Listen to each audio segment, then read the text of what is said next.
안녕하세요. 저는 올해로 30대 중반의 여성입니다. 현재는 자수성과를 이루어 안락한 삶을 살고 있는 사업가입니다. 어릴 적에는 매우 가난한 집안의 외동딸로 태어났어요.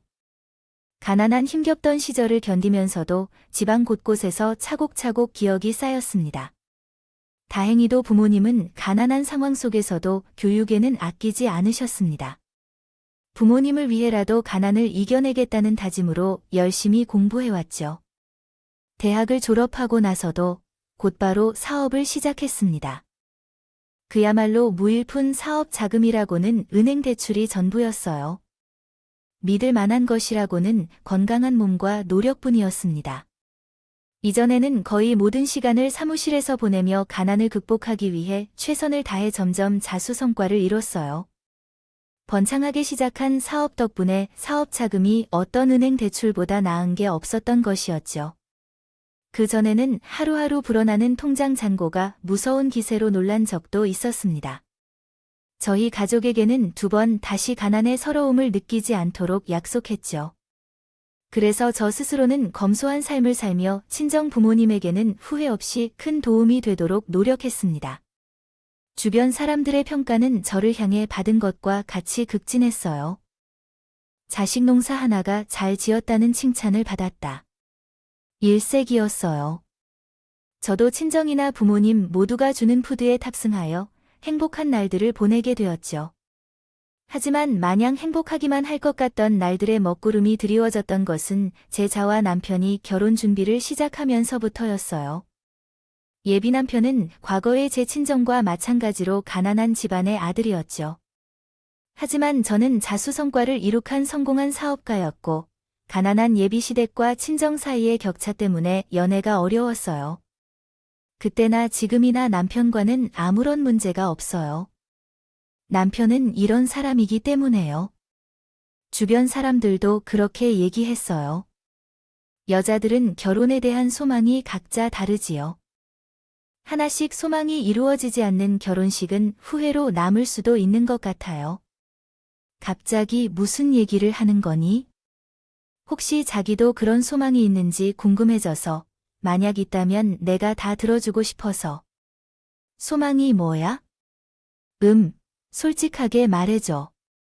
나는 자기랑 함께 있는 모든 순간이 최고로 행복했으면 좋겠고, 얻은 것이 있는데 삐까뻔쩍한 화려한 결혼식을 원한다면, 축가를 루 에스크 가수도 부르고, 사회자로 유명한 연예인도 섭외하고, 최고급 호텔에서 부럽지 않은 화려하고 성대한 결혼식을 열고 싶다면, 웨딩드레스 디자이너가 최고급으로 제작을 해야죠. 만약 그가 정말 원한다면, 대출을 끌어서라도 어떻게든 도와주고 싶어 해요. 진심으로 그러는데, 왜 여기서 그런 얘기를 하고 있어요? 당장 은행에 가서 대출을 받으세요. 연예인들을 섭외하는 것부터 호텔 결혼식을 예약하는 것까지 모든 것을 바쁘게 움직여야 해요. 그렇게 하면 남편이 제 마음을 알고 있다는 듯이 미소를 짓며 대답할 거예요. 준이가 기다리고 있어. 진심을 들려주길 바라고 있어요. 나는 너를 모르겠어. 우리가 얼마나 오래 만났는데 내 말은 나는 화려한 결혼식에는 별로 관심이 없다는 얘기야. 나는 너가 자수성가하기까지 얼마나 많은 고생을 했었는지 정말로 바로 옆에서 지켜봐 왔고 함께 겪어왔어요. 장애인 장모님은 부족함 없이 잘못은 있으면서도 자기 스스로는 검소한 삶을 살아온 것도 분명히 알고 있어. 그러니까 내가 화려한 결혼식 같은 농담에 조가줄 수는 없어. 그렇지 않니? 자기는 나를 알아주지만 너무 잘 알아주는 것 같네. 맞아. 농담일 뿐이야. 화려한 결혼식보다는 결혼에 들어가는 모든 비용을 최대한 검소하게 하고 싶어. 그것이 내 진짜 속마음이야. 그래, 그렇게 하자. 평생에 한 번 있는 결혼식이니까 자기와 내가 모두 원하는 대로. 고마워, 고마운데 결혼식에 어디에 우리 둘만의 경사를 가져야 할까? 집안 전체의 경사이지만 어른들의 의견도 들어봐야겠다. 우리 부부님, 걱정하지 마세요. 특히 자기의 시아버지가 되실 분이니까. 자기가 가지고 있는 가치관이 서로 비슷하다면 소신을 가지고 반드시 살아가세요. 저에게는 항상 그것을 가르쳐 주신 분이 있었는데요.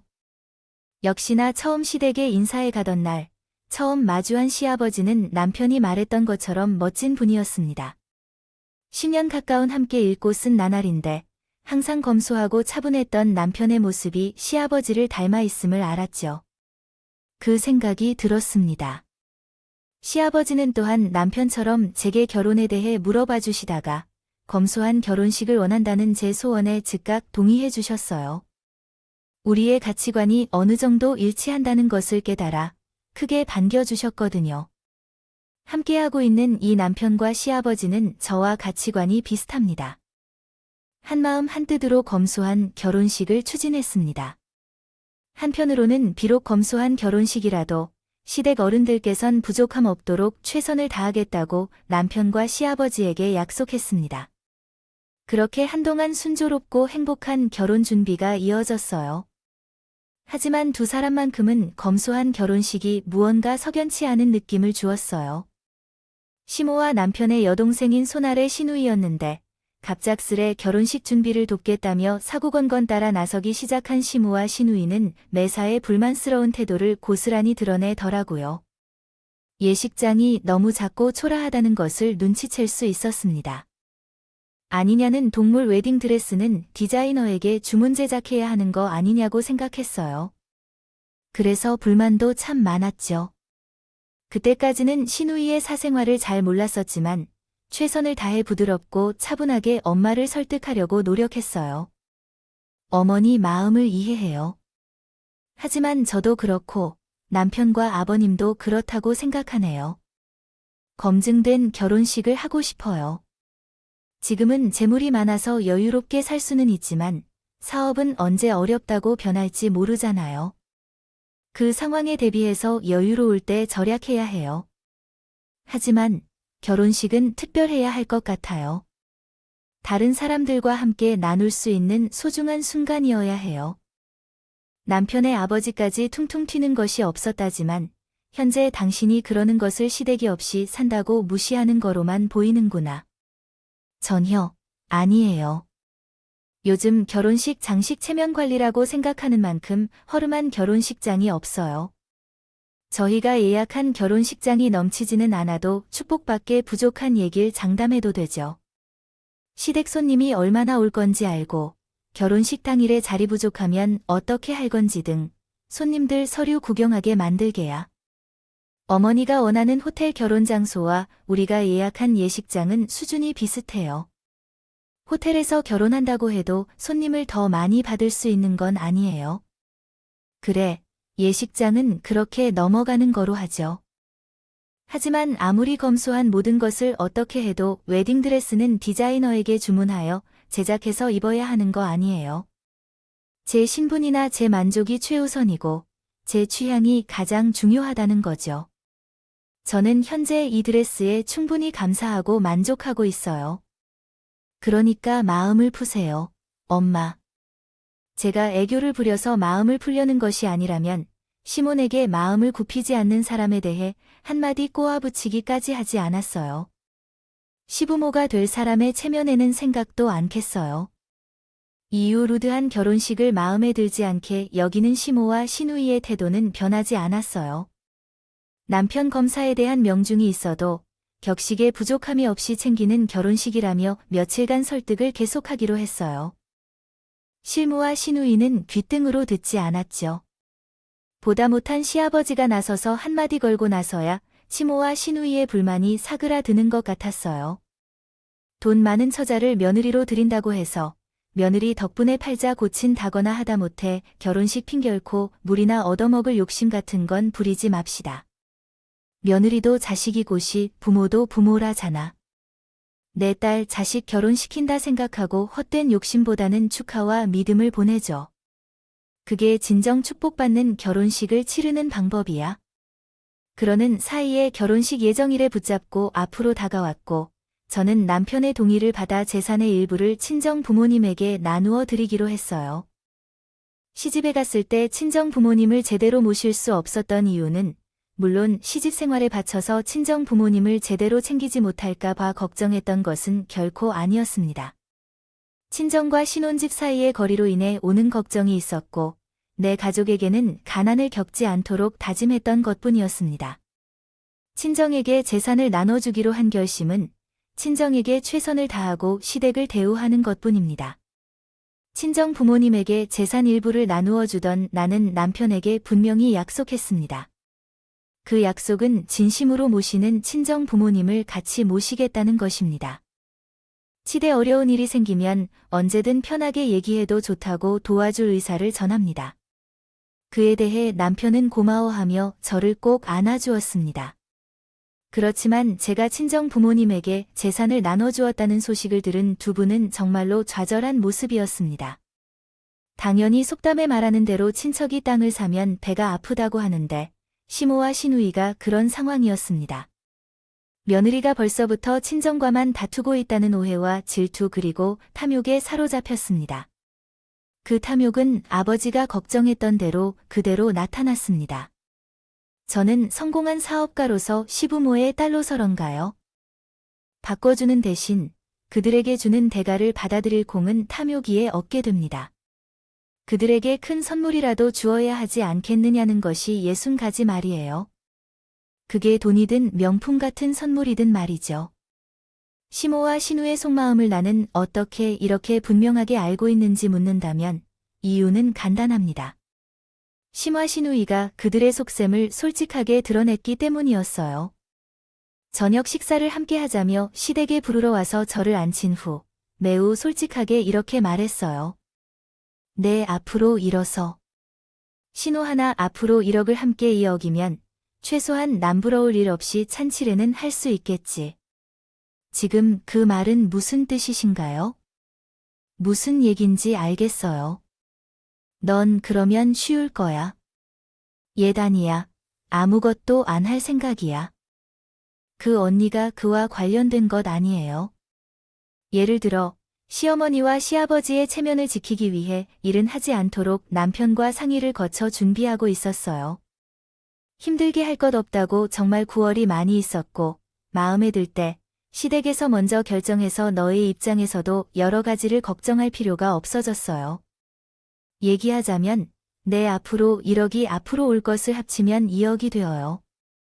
그게 현금이든 명품 가방 같은 것이든 돈만 맞추면 돼요. 갑자기 너무 과한 요구를 받아서 일머리에 번째고 말했고 화가 난 남편이 말하라는 순간 황당한 말을 했어요.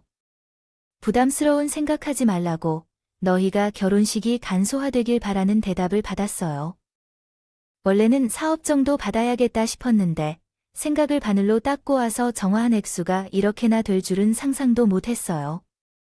너 부자라며 성공한 사업가라며 그때 남편과 시아버지가 한마디씩 던져주셨어요. 엄마 뭔가 착각하고 계시는 모양인데 나는 이 사람 돈 보고 결혼하는 것이 아니에요. 사랑해서 결혼하는 거지. 근데 엄마가 계속 이런 식으로 말씀하시면 내가 이 사람을 볼 면목이 없잖아요. 안 그래요? 아버지의 말씀이 하나도 틀리지 않아요. 신혼집이자 결혼식은 당신의 아들과 며느리가 자신들의 힘으로 애써 마련하였으며 그러면서도 격식이 부족하지 않은 결혼식을 하겠다고 약속했으니 대견하다는 것을 알려야지. 그 뭐냐면 현금이든 명품이든 2억은. 그것도 사업을 받으려고 했던 것을 반으로 깎아서 아무리 없이 살아도 세상 부끄러운 줄은 알고 살아야 하지 않겠느냐고 시아버지의 나 의성꾸짖음에 심하신 오이는 깨갱하며 한마디 대꾸조차 하지 못했어요. 저는 그 제안도 했었죠. 시모와 신이가 2억 상당의 예단을 향한 탐욕을 단념한 줄로만 알았던 것이죠. 하지만 바로 다음 날이었어요. 거래처와 나쁜 계약을 체결하고 있던 저에게 놀랍고 당황스러운 소식이 날아오는데 그 놀라운 당황스러운 소식은 바로 문자 2통이었습니다.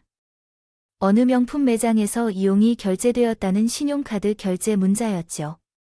2장의 카드에 정말 1억, 2억씩이었어요. 써본 적도 없는 카드의 결제였습니다. 문자를 받은 나는 급히 지갑을 살펴보았고 지갑에는 신용카드 2장이 비어있는 걸 발견했어요. 그 당황한 상황에서 나는 결혼 생활에 무언가가 심각하게 잘못되어 있다는 것을 깨달았어요. 이야기에 등장한 명품 매장은 신이 계약직으로 근무하고 있던 곳이었답니다. 그리고 갑자기 떠오르는 기억, 2억 상당의 예단을 요구하며 당황한 어제 내 지갑이 비어 있어도 친절한 모습을 보여준 시모. 역시나 카드 부정 사용 사건은 시모와 신우이가 연관되어 있다는 사실이 드러났어요. 친모가 내 낡은 지갑에 관심을 보여서 신용카드를 훔치고 시모가 훔친 카드로 자신이 근무하는 명품 매장에서 결제를 해버린 것이죠.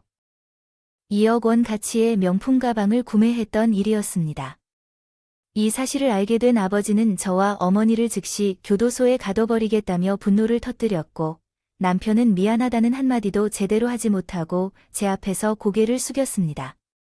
잠시 마음을 가라앉힌 후에 저는 침착한 태도로 심각하게 물었습니다. 이 정도의 예산이 아니면 그렇게 안 하셨나요? 며느리가 되어가는 사람이라 지갑에서 카드를 몰래 가져갔을 정도이니 딸이 근무하는 명품 매장에서 불법 결제를 해야만 했을 정도이니까요. 솔직히 매우 속상합니다. 제가 2억 원짜리 예단을 해드릴 만큼 어머니에게 부족한 사람으로 여겨졌나 생각이 듭니다. 그리고 제가 원하는 가방 하나씩 선물해드린다고 미리 말씀을 들었는데도 이렇게까지 하셨어야 했나 싶어요. 한참을 말없이 저를 빤히 노려보던 시모가 저를 잡아먹을 기세로 술수를 부었어요. 부족하지. 그럼 어디가 얼마나 부족했는지요? 시댁 갈기를 개똥만큼도 생각 안 하는데 그럼 안 부족한 거겠죠? 부자인 입장에서 선물 드리는 마음으로 시댁 친척 어른들에게 이렇게 하나였다 할 예단도모를 뚫리는 신세가 얼마나 부끄러운지 제게도 알기나 하죠.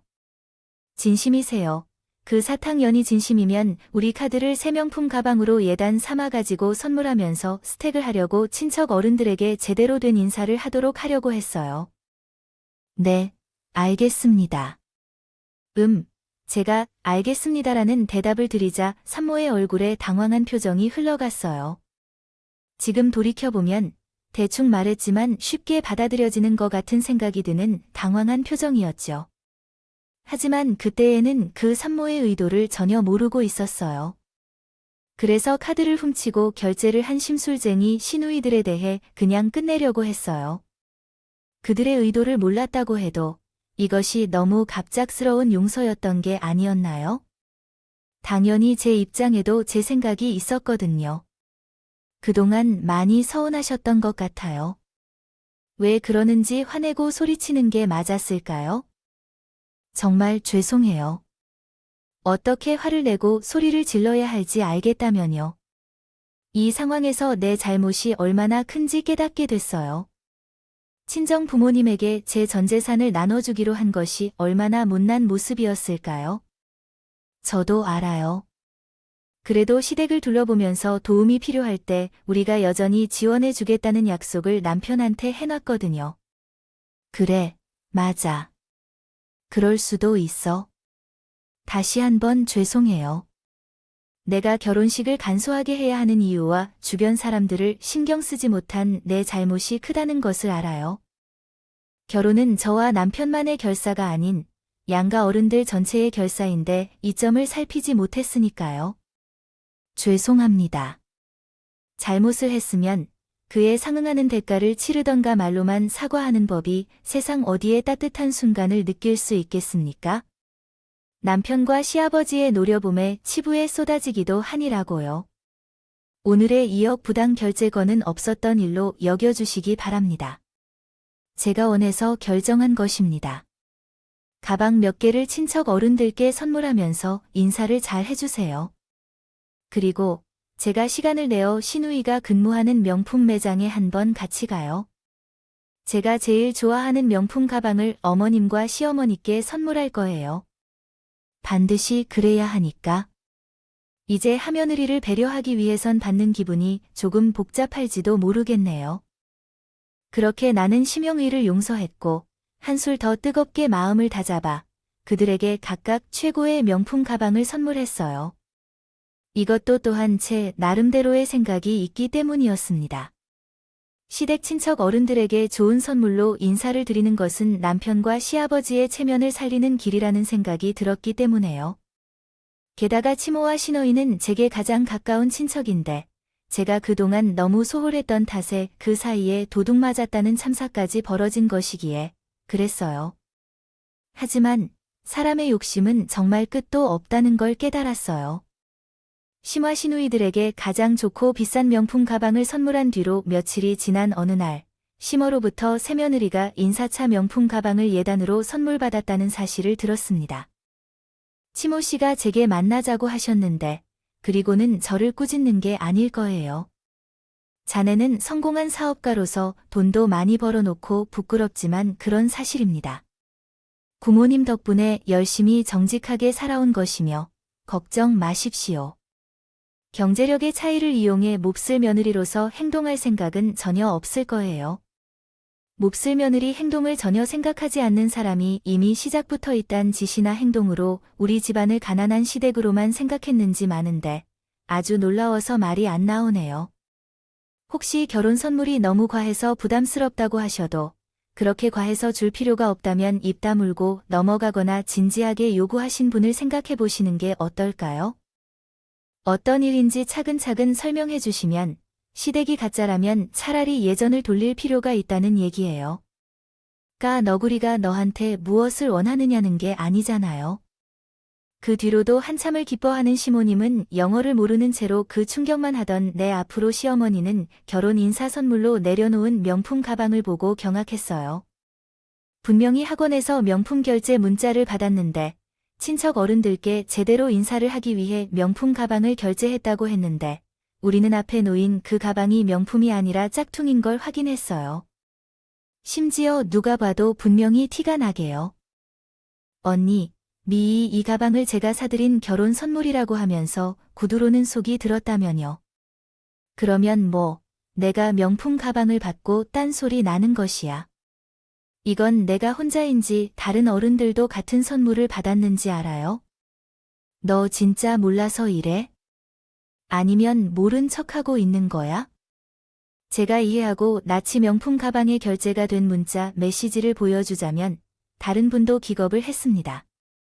주말에 이야기한 건데 네 시어머니 될 분이 주신 가방이 짝퉁 중에서도 아주 최하급 짝퉁이라고 말이에요. 시장 바닥에서 비싸게 바짝 5만 원을 해도 잘 깎으면 3만 원에도 살 수 있는 그런 짝퉁에 관한 모의 말을 듣고 남편과 함께 곧장 상황을 파악하기 위해 움직였습니다.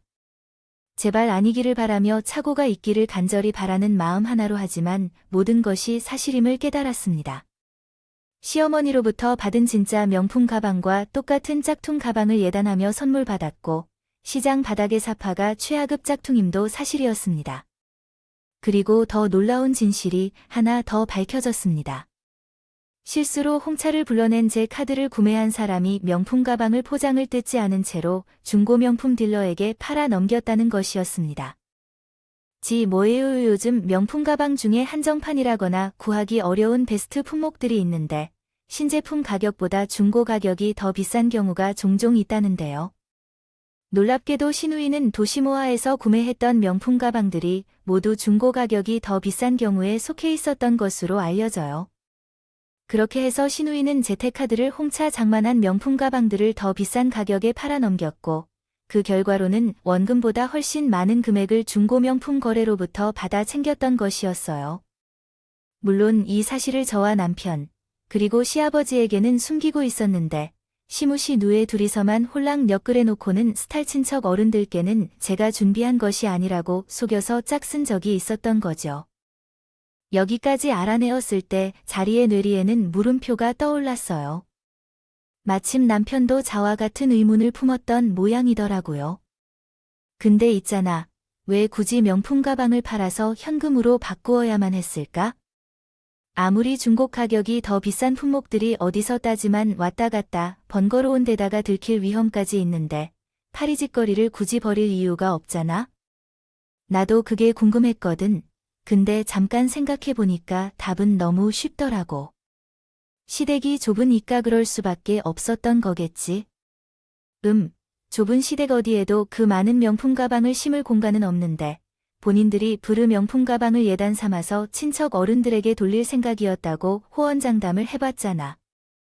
약속을 지키려면 우리 집에는 당신이 추가로 엄마와 동생에게 선물할 명품 가방 2개를 제외한 가방이 남아 있어야 합니다. 그런데 진짜로 선물할 생각이 없었기 때문에 친척 어른들에게 돌리기로 결정했습니다. 명품 가방들을 고스란히 가지고 있는 엄마와 동생을 들키지 않기 위해 친척 어른들에게는 약속을 지키는 척작툼을 주고 진짜 명품들은 중고로 판매하여 현금으로 바꿔야 했습니다. 포장이 훼손되지 않은 가방들을 그대로 보존해야 했고 명품 가방들의 부피가 커서 숨기는 것보다 친척들에게 보내는 것이 더 쉬웠을 것입니다. 양도금은 통장에 입금하고 잘 숨기면 금은 강도나 몰랐겠죠. 아무리 엄마랑 동생이라 하더라도 진짜 실망스럽네요. 미안해요. 제 잘못이에요. 당신 잘못은 아니에요.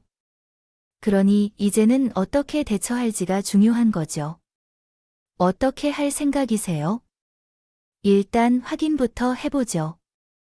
우리가 괜히 생사람을 잡는 걸 수도 있으니까요. 그렇게 말을 맞춘 저와 남편은 시아버지에게 조금이라도 귀한 팁을 내주고 주택으로 향했어요. 저희 부부가 시댁에 도착해서 보니 방이 이미 엉망으로 뒤집혀 있었어요. 시골 시내 가선 명품 가방 아니면 그 명품 가방들을 빼둬서 챙긴 현금이 들어있는 통장을 찾으려고 했죠. 어젯밤 완강한 태도로 발만 둥둥 떨고 있는 시모는 우리 집에 도착한 후입니다. 당신을 보자마자 멱살을 잡으며 말하니까입니다. 우리가 너에게 무슨 잘못을 했다고 이렇게까지 하는 거죠? 명품 가방들은 친척 어른들에게 예단 삼아서 돌렸다고 했어. 그렇게 자신 있으면요? 우리가 아무것도 모르고 이렇게 찾아온 것 같냐고요? 너 심성이 참으로 나쁜 사람이야. 사람이 뒤통수를 쳐도 유분수지 내 카드를 가져다 명분과 방산 건데 저녁에 화해하고 끝난 일인데 이제 와서 이런 식으로 CM이랑 신의 뒤통수를 쳐? 제가 뒤통수를 쳤던 거냐고? 뒤통수를 맞은 건 아니고 어딜 가서 지금 큰 소리 칠 수 있는 상황이 아닐 텐데. 며느리가 CM이 안다고 똥으로 하는데 그럼 가만히 있어야겠냐? 그 순간 어머니께서 장롱 쪽으로 슬금슬금 몸을 움직이시더라고요. 본능적인 직감으로 아, 저기다 싶었어요. 그래서 장롱 문을 벌컥 열었더니 물들인 그 명품 가방이 보이더군요. 그 안을 살펴보았죠. 속주 많이 있었는데 각각 시모와 신호의 이름으로 된 통장에 하나씩 발견되었어요. 시모와 신누이가 내 카드를 훔쳐서 구매했던 명품 가방들을 중고 명품 딜러에게 팔고 받았던 이력이 선명하게 찍혀있는 통장이었죠. 이 돈이 어디서 왔는지 설명해 주세요. 라고 하니까요. 그럼 제가 설명할게요. 내 카드를 훔쳐서 샀던 이사학원 어치 명품 가방을 중고 딜러에게 팔고 받은 현금을 입금시켜 놓은 통장입니다. 맞죠? 그것이 그러니까 가방을 팔아서 현금으로 바꾸었다며 왜 우리가 우리 가방을 팔아서 현금으로 바꾸겠다는 게 그게 잘못된 일이 될 수도 있겠죠. 왜 두 사람이 가방인데 친척 어른들에게 예단으로 돌릴 선물 아는이라고 했지 않았나요? 그리고 한 가지 더. 두 사람은 저와 남편 그리고 시아버지까지 속인 구친척 어른들에게 제가 준비한 진짜가 아닌 짝퉁 명품 가방을 준다는 말인데 지금 이러한 상황이 도둑질과 무엇이 다를까요? 정말로 실망스럽습니다. 제 생각엔 두 사람의 잘못만으로는 간단한 가족 문제로 받아들이기는 어렵겠으며 돌아온 것은 결국 탐욕의 결과뿐인 두 사람이 주는 일이었으니까요. 뭐 실망과 탐욕 때문에 국가와 서파원이라도 하겠다는 것은 이 지금 파워가 나면 그 통장에 있는 돈을 너한테 얌전히 돌려주기라도 할 것 같으냐? 글쎄요. 뒤통수를 맞은 증거가 명백해지자 지금부터 확인해봐야죠. 당신들이 이 집에서 나가든가 아니면 여기서 이 결혼을 쪽내든가.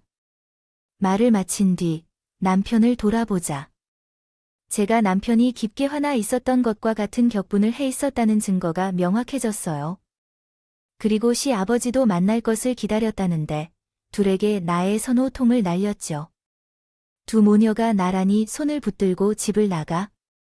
난 이렇게 참되고 꼼꼼한 며느리는 놓칠 생각 없으니 우리 집에는 같은 도둑이 있을 자리는 없으니까. 결국 실무와 시누이는 남편과 시아버지의 교도소로 보내겠다는 경고에 겁을 질린 채로 명품 가방을 중고로 파라데 팔에서 챙겨가던 모든 현금을 고스란히 털어내었고 그 돈들을 털어내자 공포에 질려 시댁에서 쫓겨나게 되었어요. 그날 옷까지 몇 개만 챙겨 문전박대 당하는 실무와 시누이에게 마지막으로 말했어요. 앞으로 어디서 무슨 일로 살면 되는지 내가 잘 아니지만 혹시 지금과 같은 실수를 반복하고 싶지 않다면 하나만 명심해라. 가난은 도둑질을 방어하는 방패가 되지 못한다는 거야. 도둑은 단지 도둑뿐이라는 거야. 저는 모든 가족의 축복을 받으면서 행복한 결혼식을 가졌습니다. 시모의 짝퉁 사건으로부터 심적으로 상처를 입은 것을 끝까지 생각했습니다. 시부모님과 친척 어른들을 찾아뵐 겸 정중한 인사를 드리며 결혼 축하를 받았어요. 현금으로 받았던 2억 원을 포함한 돈을 고스란히 테이블에 올려두고 아쉬워했어요. 추가로 선물했던 명품을 가져가려 했지만 남편과 시아버지에게 진심으로 반성하고 싶어서 그런 어런 마음을 느낀 나머지 거절했죠. 어떻게 보면 헛된 탐욕이 사람을 얼마나 말 취하게 할 수 있는지를 다시 한번 깨달았어요. 그래서 앞으로는 절대로 그런 오류된 길로 빠지지 않기로 했습니다. 쫓겨난 심화원 어머님은 지금 어떻게 되셨나요? 심화신감과 함께 짝퉁 명품 가방을 판매하다가 걸려 해당 소식을 들었어요. 이에 따라 심화신미가 근무하던 명품에게 이지 않은 일이 생기는 것을 후회하고 있었어요. 매장에서 마저 해고당했다고 하더라고요. 정말 그놈의 욕심이 뭔지 제 이야기를 들어주셔서 감사합니다. 들어주신 모든 분들 건강하시고 행복하세요. 저도 즐겁게 잘 살겠습니다. 여러분, 사연 댓글에 응원과 현명한 조언을 부탁드려요. 좋아요와 구독은 저에게 큰 힘이 됩니다. 오늘도 좋은 일 가득하세요.